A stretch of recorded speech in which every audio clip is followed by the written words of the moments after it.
Halo para pendengar, dimanapun kalian berada. Kali ini gue hadir dengan konten review anime yang sudah kalian minta berkali-kali, yaitu review Record of Ragnarok. So ini dia review anime Record of Ragnarok atau Shumatsu no Valkyrie. Buat yang pengen nonton anime ini, bisa kalian tonton secara legal di Netflix. Oke, mari kita mulai dulu dari story-nya.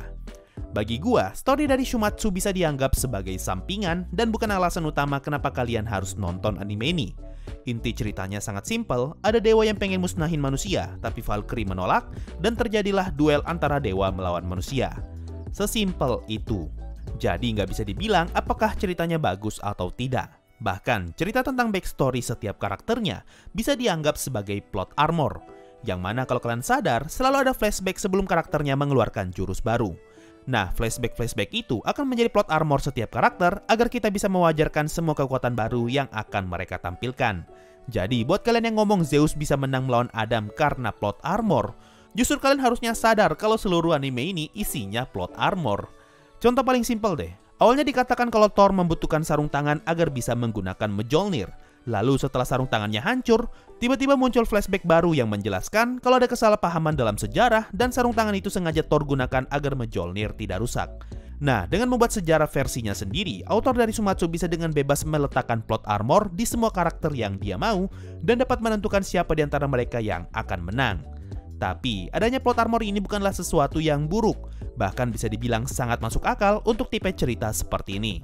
Semua karakter di dalam Shumatsu no Valkyrie bukanlah karakter bocil yang sedang berusaha menjadi kuat seperti Naruto atau Gon, melainkan mereka adalah dewa dan manusia terpilih yang sejak awal memang sudah kuat. Sehingga cara terbaik untuk memperkenalkan mereka adalah dengan memberikan scene flashback di tengah pertarungan. Tapi sayangnya, kelemahan dari treatment cerita seperti ini akan membuat kita merasa kalau pertarungan ini tergantung dari plot armor mereka. Siapa yang plot armornya paling tebal, maka dia yang bakal menang. Mungkin satu-satunya yang menarik dari cerita Shumatsu adalah cara anime ini menjawab pertanyaan bagaimana caranya manusia menang melawan dewa. Apalagi setelah melihat daftar para petarung di sisi manusia, tentu kita ingin tahu seperti apa plot armor yang akan dimiliki Nikola Tesla dan juga Nostradamus. Padahal kalau kita ngikutin sejarah aslinya, mereka berdua sepertinya tidak memiliki riwayat bertarung. Lanjut, sekarang mari kita ngomongin musiknya. Gue merasa salah satu hal yang menolong anime ini adalah background musik yang digunakan. Buat kalian yang nonton anime seperti Boku no Hero Academia atau JoJo, kedua anime itu punya background musik yang sangat ikonik di setiap battle scene-nya. Dan memang harus diakui, musik akan menjadi cara terbaik untuk membuat suatu scene pertarungan menjadi jauh lebih dramatis. Mungkin satu-satunya musik yang menurut gua cocok ada di scene pertarungan Lubu melawan Thor. Lebih tepatnya di episode 4 ketika scene flashback Lubu yang melihat petir. Bagi gua, bagian ini bagus banget karena musiknya membuat momen terakhir Lubu jadi lebih berkesan. Oke, mari kita lanjut ke poin berikutnya. Ini adalah poin yang sangat mengganggu terutama di 3 episode pertama. Entah kalian sadar atau tidak, di 3 episode pertama, suaranya Brunhilde terasa tidak cocok dengan penggambaran wajahnya.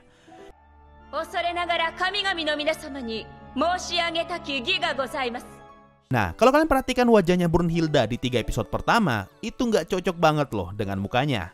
Kalau gua bilang, mukanya Jojo, tapi suaranya Kumoko. Gue ngerti kalau animenya pengen ngikutin versi komik, makanya Brunhilde digambar seperti itu. Tapi sayangnya, suaranya terlalu tinggi untuk karakter dengan wajah yang serius. Makanya, kalau kalian perhatikan di episode 4 ke atas, kita makin jarang diperlihatkan gambarnya Brunhilde yang lagi serius, dan lebih sering diperlihatkan wajah Brunhilde yang lebih normal. Ini adalah salah satu poin negatif yang paling mengganggu terutama di bagian awal animenya. Tapi untuk karakter yang lain, gue rasa sih gak ada masalah dalam hal pengisi suaranya. Mungkin ada satu karakter lagi yang rasanya gak kurang pas, yaitu seiyunya Heimdall.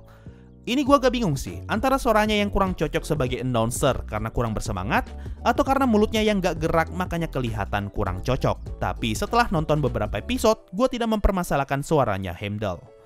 Lanjut, mari kita bahas gambarnya. Kalau ada satu hal yang gue bilang jelek dari anime ini adalah kualitas gambarnya.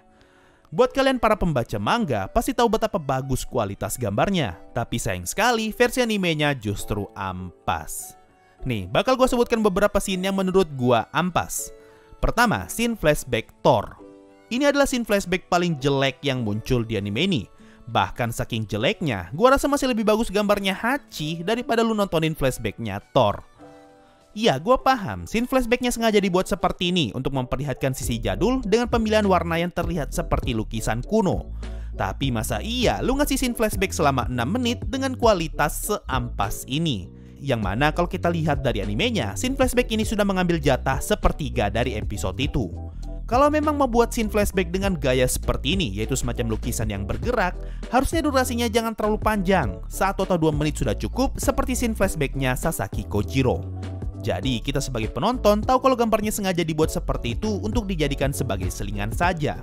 Tapi sayangnya mereka malah menggunakan sepertiga dari durasi animenya untuk menampilkan scene flashback yang sejelek ini. Dampak buruk dari treatment seperti ini membuat gue curiga apakah jangan-jangan tim yang mengerjakan anime ini kekurangan dana atau mungkin dikejar waktu. Makanya mereka sengaja memperpanjang scene flashback Thor dengan menggunakan eksekusi yang terkesan malas. Bagaimana tidak, bagian ini terkesan seperti animasi yang disatukan menggunakan PowerPoint dengan transisi morph. Kalau kalian tidak percaya, gue udah coba buat versi gue sendiri dan silakan nilai sendiri.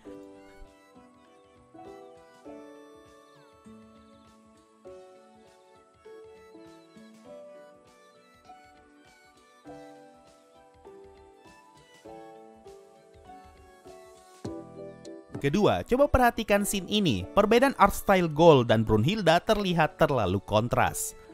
Gua paham kalau animenya pengen ngebuat Brunhilde kelihatan keren, tapi sayangnya karena dia bersebelahan dengan Gold yang gambarnya dibuat imut, mereka berdua jadi sangat kontras dan justru terlihat aneh. Sama seperti scene Hermes bermain biola yang dibuat bersebelahan dengan Zeus yang lagi joget.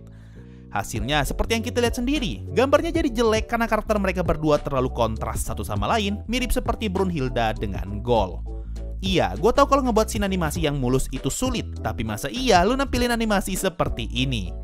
Buat anime dengan hype sebagus Shumatsu no Valkyrie, harusnya mereka sadar kalau eksekusi animasi seperti ini justru akan membuat animenya dipandang jelek. Ketiga, di flashback Zeus melawan Kronos, kalian bisa lihat kalau galaksi kita selama ini ternyata adalah gambar slideshow. Bukannya kelihatan keren, scene ini malah kelihatan seperti parodi karena adanya gambar galaksi kualitas PowerPoint dan papan nama dengan tulisan Jepang di luar angkasa. Ya, ada tulisan Jepang di luar angkasa ketika Zeus bertarung melawan Kronos. Keempat, kalian mungkin tahu kalau ada yang namanya Three Rule episode, yaitu seseorang akan menentukan apakah animenya akan lanjut untuk ditonton atau tidak setelah menonton 3 episode pertama. Nah, sayangnya, episode pertama Shumatsu no Valkyrie justru dibuat dengan scene yang mengecewakan. Mulai dari gambar naga yang blur, transisi yang terkesan malas, wajah Brunhilde yang kelihatan lebay, dan entah kalian sadar atau tidak, tapi beberapa scene terkesan menggunakan efek zoom in dan zoom out, makanya kelihatan kabur. Kelima, berkali-kali kita diperlihatkan penonton Ragnarok dari sisi manusia dan dewa. Nah, untuk sisi manusia, gua nggak ada masalah sama sekali, tapi dari sisi dewanya loh. Lu lihat sendiri gambar ini dan jawab pertanyaan gua, apa di mata kalian mereka kelihatan seperti dewa? Ya kagak kan? Di saat para dewa petarung punya wujud yang keren, wujud para dewa penonton justru dibuat seperti monster di anime anak-anak. Gua jadi ingat God of High School. Katanya para peserta di pertarungan itu adalah anak-anak SMA, tapi ketika diperlihatkan, sama sekali tidak kelihatan kayak anak SMA. Nah, ini juga yang terjadi di Shumatsu no Slideshow. Para dewa petarungnya kelihatan seperti karakter JoJo, tapi dewa penontonnya kelihatan seperti penduduk dari anime Kuma Kuma Bear. Walaupun kelihatan gak penting, tapi detail gambar seperti ini sangat dibutuhkan kalau pengen menampilkan scene yang masuk akal. Kalau memang dewa adalah entitas yang lebih tinggi daripada manusia, maka harusnya gambar para dewa dibuat sangat intimidatif agar kita para penonton bisa percaya kalau mereka adalah dewa. Dan keenam, ini yang paling gue sayangkan, yaitu animenya menggunakan transisi kualitas PowerPoint. Seperti yang gue jelaskan tadi, di scene flashback Thor terkesan seperti dibuat dengan transisi morph. Bahkan klimaks pertarungan antara Zeus melawan Adam justru dibuat dengan gambar statis yang digerakkan dengan transisi PowerPoint. Kan parah ya, ini scene klimaks loh, puncak dari battle mereka yang harusnya dibuat paling emosional dan paling seru. Justru scene ini yang dibuat jadi slideshow. Gue curiga, pembuat anime ini gak mampu membuat scene pertarungan yang intens dengan banyak gerakan tangan sekaligus. Jadi mereka mengakali hal ini dengan menampilkan gambar statis. Sama seperti kasus ciuman di anime X-Arms, yang mana mereka tidak mampu membuat facial gesture, jadinya mereka mengakali hal ini dengan menyensor ciumannya. Bukti yang memperkuat asumsi ini karena mereka sampai menggunakan CGI untuk menampilkan scene Hermes bermain biola. Kalau sekedar membuat scene bermain biola saja nggak bisa, maka sangat mungkin kalau mereka pun tidak mampu membuat scene pertarungan yang intens. Jadi untuk mengakali hal ini, dibuatlah pertarungan dengan gambar statis. Nah, itu tadi beberapa bagian yang gua garis bawahi karena ampas. Jarang-jarang loh gue bilang anime itu ampas atau jelek. Tapi karena gue nonton anime ini dengan legal, gue pun punya hak untuk berpendapat sebagai salah satu konsumen yang membayar. Harus diakui, eksekusi animenya benar-benar ampas, bahkan kalah dengan anime sekelas Hunter x Hunter yang rilis di tahun 2011. Untuk sebuah anime fighting, kualitas gambar akan selalu jadi nomor satu, dan cerita akan jadi nomor kesekian. Contoh seperti God of High School, meskipun story-nya sangat menyedihkan karena banyak dipotong, tapi secara gambar sangat memuaskan. Sayangnya, Shumatsu no Valkyrie gagal dalam eksekusi gambar dan juga cerita. Ceritanya nggak jelek, tapi terkesan terlalu biasa, sehingga gambar adalah satu-satunya cara agar anime ini bisa bersinar. Tapi sayang, eksekusi gambarnya pun gagal. Makanya jangan heran kenapa rating anime ini cukup rendah. Cuma, ada satu hal yang menurut gua ngebuat animenya masih terselamatkan, makanya ratingnya tidak sampai ke angka 5. Kalau kalian perhatikan, sebagian besar scene yang ampas hanya ada di awal episode, tapi makin ke belakang, kualitas animenya jadi lebih mendingan. Makanya banyak yang bilang kalau pertarungan Sasaki melawan Poseidon nggak jelek-jelek amat. Pertama, karena flashbacknya nggak sejelek flashback Thor, dan kedua, scene klimaksnya pun bukan slideshow seperti pertarungan Adam. Contoh lainnya adalah gambarnya Brunhilde. Seperti yang gue sebutkan tadi, makin ke belakang, gambar Brunhilde makin jarang dibuat lebay, sehingga suaranya jadi lebih cocok dengan wajahnya, dan kontras antara wajah Brunhilde dengan Gold makin tidak terasa. Jadi bisa dilihat kalau kualitas animenya makin membaik sepanjang episodenya, sehingga masih ada harapan buat kalian yang nunggu season 2 atau movie-nya. Mungkin saja kualitas animenya bisa meningkat dibandingkan sebelumnya. Kesimpulannya, versi anime Shumatsu no Valkyrie rasanya seperti perpaduan antara God of High School, Kuma Kuma Bear, Yakusoku Neverland Season 2, dan juga X-Arms. Beberapa poin jelek dari anime-anime tadi semuanya ada di Shumatsu no Valkyrie. Padahal konsep animenya sebenarnya sudah bagus, yaitu pertarungan epik antara dewa melawan manusia dengan taruhan nyawa. Konsep anime ini membuat atmosfer animenya jadi sangat tegang dan seru untuk diikuti. Tapi dengan eksekusi seperti ini, pertarungan mereka malah kelihatan seperti anime untuk anak-anak, padahal target pasarnya adalah seinen. Coba deh kalian pikir, mana ada pasar seinen yang betah dan dengan senang hati nonton anime ini tanpa terganggu dengan semua poin yang gue sebutkan tadi. Bahkan tidak sedikit dari kalian yang pasti berhenti di episode 1. So, mungkin itu saja untuk video kali ini. Sebagai penutup, gue mau nanya ke kalian, apakah kalian mau kalau gue ngebuat detail kecil anime ini? Kalau mau, komen aja di bawah, karena selama maraton, gue udah notice beberapa detail yang menarik.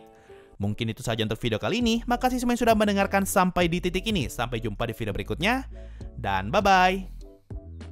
Yo, waktunya Saweria, ada dari donatur Teteh Warkop. Bang, pengen bahas atau review selain anime nggak? Kayak contohnya tentang web novel, light novel, manga, manhwa, atau manhwa nggak? Gini bro, gue bukannya nggak mau, tapi nggak ada waktu. Gue ngurusin 2 playlist ini aja, playlist Overlord dan detail kecil, itu udah keteteran bro, apalagi kalau gue bahas yang lain. Ada dari Ruzain, buat ngopi bang, makasih bro, udah berapa kali gue minum kopi nih berkat lu. Dan terakhir ada dari Aslan, Sensei, menurut Sensei Shumatsu no Valkyrie bagus gak? Udah gue jawab nih di video ini. So itu tadi dari Saweria, makasih semua yang sudah donasi dan gabung jadi membership. Thanks a lot and bye-bye.